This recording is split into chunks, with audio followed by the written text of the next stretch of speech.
Hello बच्चों, let's go to the question. देखिए question क्या कर रहा है। Consider a polygon of with number of sides n 3 1 2 okay 3 not 1 3 4 5 6 7 and n. The center of mass of all the polygons is at height h from the ground.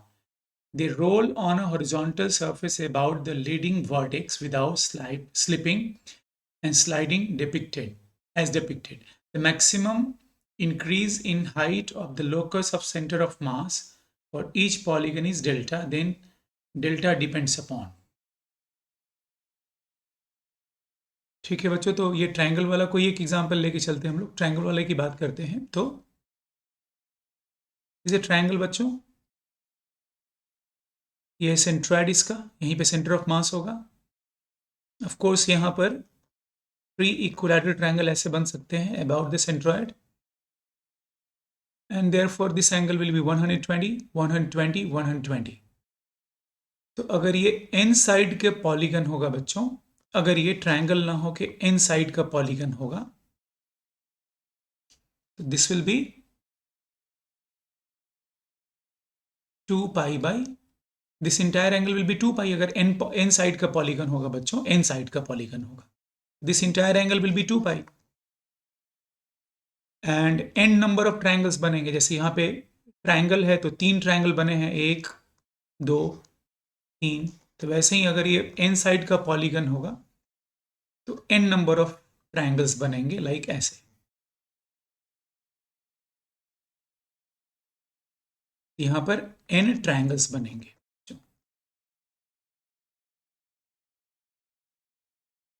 तो ये angle जो होगा वो होगा, टोटल एंगल 2 पाई होगा, 2 पाई होगा।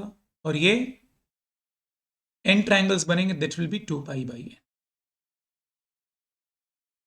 ठीक है बच्चों, तो अब किसी एक ट्रायंगल की बात कर लेते हैं। तो किसी एक ट्रायंगल की बात करते हैं। तो क्लियर है कि सेंटर ऑफ मास जो होगा वो यहीं कहीं होगा। ठीक है, मतलब आई मीन ट्रायंगल जहां पे ये जैसे 3 ट्रायंगल है 1 2 3, या जहां एक दूसरे को कट कर रहे हैं वहीं पर होगा। जैसे इसकी बात कर रहा हूं मैं, एक ट्रायंगल की, तो सेंटर ऑफ मास यहां पे कहीं होगा। This is centre of mass जिसकी हाइट है h, and this angle will become pi by n, pi by n।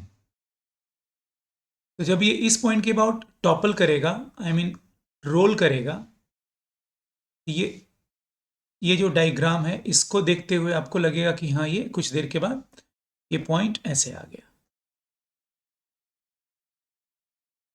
ठीक है,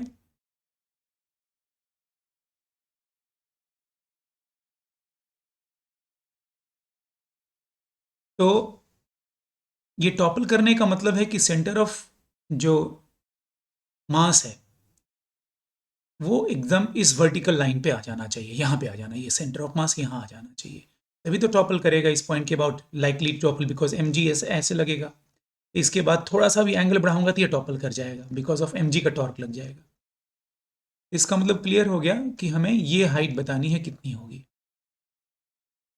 ठीक है बच्चों, तो इसका मतलब इसका डायग्राम अगर बनाएं, ये यहां से यहां आ गया। ठीक है, and this angle is pi by N.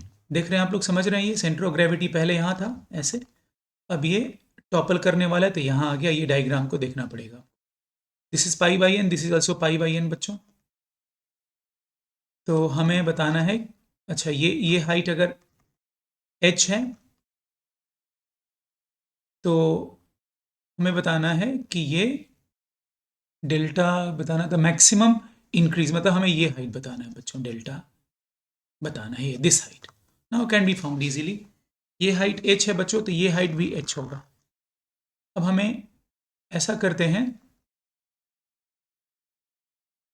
ये r रेडियस का एक सर्कल मान लेते हैं।